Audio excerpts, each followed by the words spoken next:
Should you cut your hair or shave your head when you have chemo? Well, for me, I was shoved into the hospital immediately and I was given chemo, heavy doses right away. I knew my hair was going to be falling out within 2 to 3 weeks.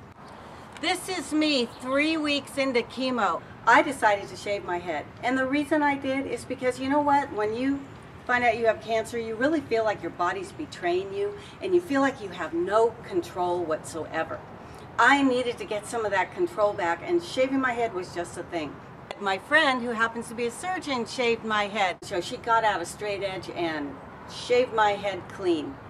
It felt actually very good. And I had 0 hair. My daughter called it my baby head. And look at me now. I've got hair. And I'm someone who loves my hair. I don't want to go around bald, and I did feel a little bit like an alien, I'll admit it. My head got cold. It was winter time when I did this. The first time, I ended up doing it 3 times because I had 9 months of chemo, and my hair would kind of start to grow back, and then it would fall out and start to grow back, so I just kept shaving it.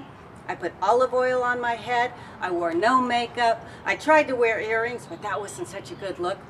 I tried to wear wigs. I didn't like that either. I ended up wearing hats, and that's it. And I'd wear a mask sometimes, you know, when my blood counts were low. Wasn't the best look in town, but you know what? Wearing hats with a bald head felt really comfortable. I didn't have all this old hair on my head. And I remember I went to the hospital one day because I met this woman who also had Hodgkin's, and she was, you know, trying to decide should she shave her head or not. She had long black hair to here, and she loved her hair. She just could not part with it. She let it get so thin, like just, you know, strands of hair coming out. She looked like the Walking Dead. And I finally talked her into shaving it. She had this little party, head shaving party, and shaved her head. And I'll tell you, she cried and cried and cried and cried. And I'm not sure she ever really loved it. But you know what? When her hair grew back, she thanked me because she knew she had to just wash all that cancer and chemo out of her hair, and she did. So if you don't like it, if you have to shave it, and you know you want to cry, go ahead and cry. But in the long run, you're going to be happy because your hair's going to grow back a little thicker. Mine grew back a little darker, a little curlier, a little thicker, and then you know what?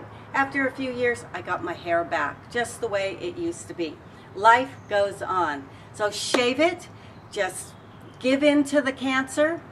Be stronger than the cancer, and let chemo help you, let radiation help you, let surgery help you, let your friends help you, let your family help you. If ever you needed help, now is the time.